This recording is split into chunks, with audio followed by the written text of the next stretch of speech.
আসসালামু আলাইকুম, আলহামদুলিল্লাহ ওয়াহদা ওয়াসসালাতু ওয়াসসালামু আলা মান লা নবী বাদা। একটি আপনাদের পক্ষ থেকে গুরুত্বপূর্ণ জিজ্ঞাসা, আসলে এটা মানুষের প্রয়োজন হয়েও যায়, আর তা হচ্ছে টাকা ধার নিয়ে কুরবানি দেওয়া যাবে কি? বেশ ভালোই তো জিজ্ঞাসা আপনাদের। টাকা ধার নিয়ে কুরবানি করা যাবে, কোনো সমস্যা নেই।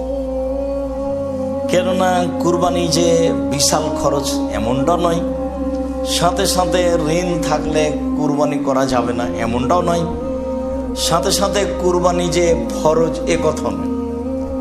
কুরবানি করা হয় শুধু নেকির জন্য, আল্লাহকে সন্তুষ্ট করার জন্য।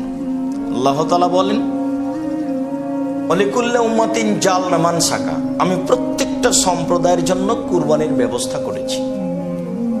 আল্লাহ তাআলা বলেন, লা ইয়ানালাল্লাহু লুহুমুহা ওয়ালা দিমাউহা ওয়ালাকিন ইয়ানালুহু তাকওয়া মিনকুম, নিশ্চয়ই তোমাদের গোশত, তোমাদের কুরবানির রক্ত আমার নিকটে পৌঁছে না, অবশ্যই পৌঁছে তোমাদের তাকওয়া পরহেজগারিতা।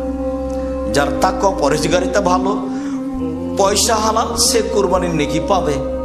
আর যার পয়সা হালাল নয়, সে কুরবানির নেকি পাবে না।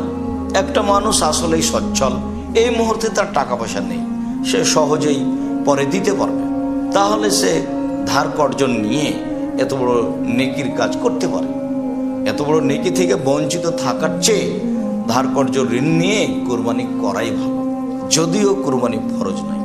সম্মানিত দর্শক মণ্ডলী, আমরা বলতে চাচ্ছি যে ধার কর্জ নিয়ে কুরবানি করাতে কোনো সমস্যা নেই, এটা নেকির কাজ। সাময়িকভাবে মানুষ ধার কর্জ নিয়ে করবে, কেননা এই নেকির কাজ ইচ্ছা করলেই প্রতিদিন হয় না, বছরে একবার আসে। আর মানুষের ধার কর্জ করা কাজটি সাময়িক, আজকে করেছে কালকে তার হাতে টাকা পয়সা চলে আসবে, সহজে পরিশোধ করতে পারবে।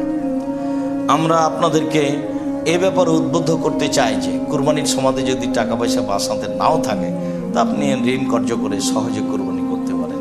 আল্লাহ আপনাদের তৌফিক দান করুক। আল্লাহ সাল্লাল্লাহু